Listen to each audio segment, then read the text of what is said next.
Halo teman-teman, selamat datang di channel saya Hardi Novianto Putra, dan kali ini kita akan bahas mengenai strategi trading forex menggunakan fundamental market. Nah, ini fundamental market ini untuk akhir-akhir ini jadi concern yang cukup penting banget. Kenapa? Karena pada saat video ini dibuat itu di Timur Tengah dan juga di Eropa sedang terjadi banyak sekali perpecahan dan juga perang ya. Jadi market itu sangat volatile. Nah, sekarang kita akan bahas fundamental market itu apa sih? Fundamental itu adalah faktor-faktor yang mendasari dari pergerakan harga tersebut. Kayak misalnya kenapa sih market itu bisa naik dan juga bisa turun dalam waktu singkat, itu pasti ada faktor di luar dari market yang mempengaruhi, dan itu sangat erat sekali kaitannya seperti itu. Nah, terus kemudian apa saja ya jenis-jenis fundamental market apa saja sih yang mempengaruhi dari harga ini sendiri ya. Jadi yang pertama ada suku bunga ya. Suku bunga kalau biasanya kita trading di Euro USD, di GBP USD dan lain-lain sebagainya yang berhubungan dengan USD, itu pasti yang paling besar pengaruhnya adalah berita-berita dari Amerika Serikat ya, terutama ya dari The Fed atau sebagai sebagai BI-nya atau Bank Sentralnya Amerika Serikat lah ya, kayak gitu. Nah, sekarang untuk untuk suku bunga ini kenapa sangat berpengaruh? Karena dari suku bunga ini yang kemudian jadi patokan untuk pinjaman di negara tersebut. Bayangkan kalau misalnya suatu perusahaan itu pinjem di perbankan gitu ya, terus bunganya naik dan lain-lain sebagainya kayak gitu. Nah, ini akan sangat mempengaruhi ekonomi di negara tersebut. Kalau suku bunga tinggi berarti ekonominya akan melambat kayak gitu ya. Kalau suku bunganya itu rendah maka ekonominya akan kenceng perputarannya seperti itu. Nah, sekarang data berikutnya yang perlu teman-teman perhatikan adalah inflasi. Inflasi ini adalah naiknya harga barang dan juga jasa di suatu negara.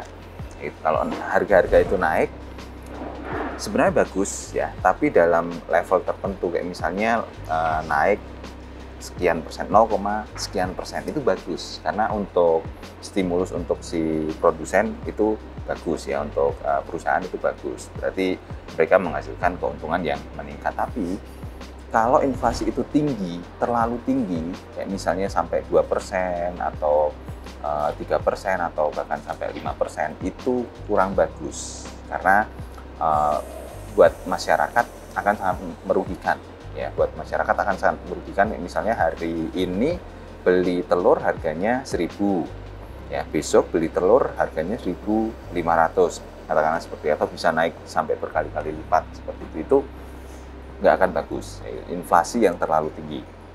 Kemudian data selanjutnya adalah ketenaga kerjaan. Nah, kalau di forex biasanya setiap hari Jumat di minggu pertama kita selalu memperhatikan data NFP dari Amerika Serikat.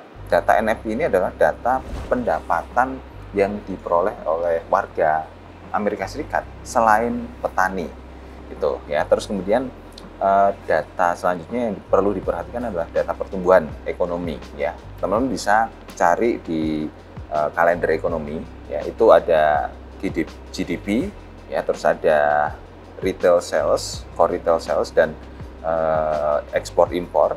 Itu adalah data-data pertumbuhan ekonomi yang perlu teman-teman perhatikan gitu. Dan yang terakhir itu adalah sentimen nasional dan juga geopolitik internasional. Geopolitik internasional ini biasanya tidak terjadwal ya, dan juga sentimen nasional ini biasanya tidak terjadwal, tapi ada beberapa data yang memang bisa kita temukan di kalender ekonomi mengenai sentimen nasional, masyarakat dan lain-lain sebagainya. Itu bisa ada jadwalnya di kalender ekonomi.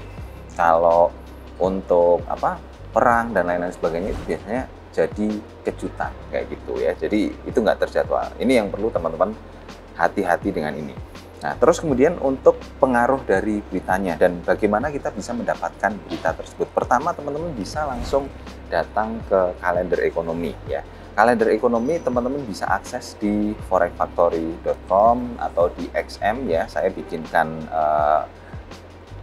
domainnya namanya genhunter.com/kalender ekonomi. Jadi teman-teman bisa akses saja di situ, tapi kalau biasanya saya pakai di Forex Factory, meskipun harus pakai VPN ya teman-teman, karena kalau nggak pakai VPN nggak bisa ya. Jadi harus pakai itu. Di Indonesia soalnya sudah terblokir. Nah, langsung saja kita lihat ya untuk bentuk dari kalender ekonomi itu seperti ini teman-teman. Jadi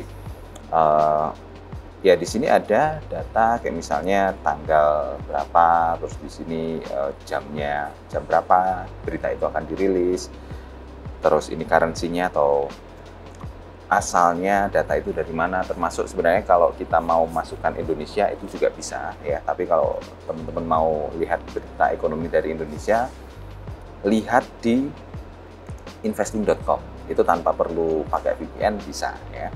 Kalau di investing.com kita lihat data Indonesia untuk apa? Ya untuk teman-teman yang pengen misalnya mau beli surat utang negara, mau beli saham di Indonesia, itu ngaruh di situ gitu. Terus impact-nya, nah yang perlu diperhatikan adalah impact-nya ini ya.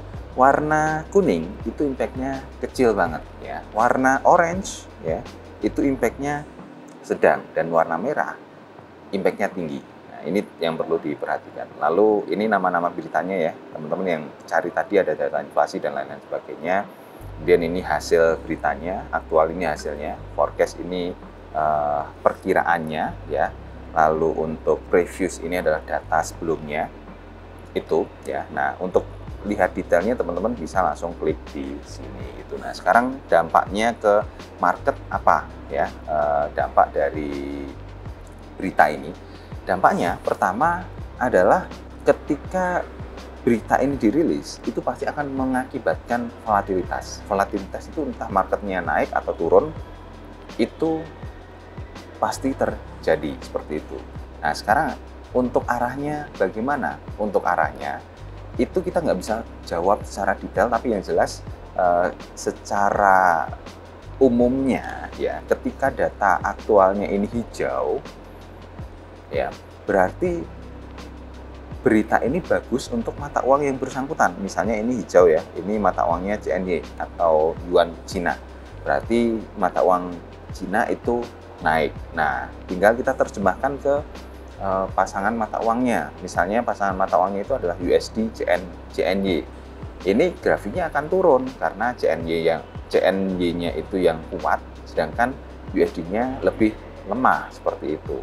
Nah, begitu juga sebaliknya kalau mata uang CNY-nya itu ada di depan, misalnya CNY USD, itu grafiknya pasti akan naik seperti itu ya. Jadi seperti itu teman-teman untuk menerjemahkan berita dan strategi kita trading dengan menggunakan news. Nah biasanya kalau di GenHunter kita ajarkan untuk trading news ini teman-teman standby di 15 menit atau 30 menit sebelum beritanya itu dirilis, pasti akan terjadi volatilitas yang tinggi di sini. Dan kita juga sering ngadain live kayak gitu ya, pas ada news kayak misalnya ada NFP itu pasti live, karena saya biasanya live langsung di ruang lanjutan lokal XM kayak gitu. Nah jadi buat teman-teman yang pengen update mengenai berita market, teman-teman juga bisa langsung akses saja di genhunter.com/free. Nanti kita akan pandu teman-teman untuk belajar trading secara lengkap, dan juga akan kita tawarkan untuk masuk ke grup berita ekonomi yang lebih lengkap lagi gitu. Kira-kira seperti itu teman-teman untuk materi di video kali ini ya. Semoga bermanfaat. Intinya news fundamental itu penting, tetapi teknikal untuk menentukan entry posisi itu jauh lebih penting lagi di dalam trading forex. Tapi jangan sampai mengabaikan sisi dari fundamental market tersebut kayak gitu. Makanya perlu dipelajari juga. Sampai ketemu di video selanjutnya. Bye bye.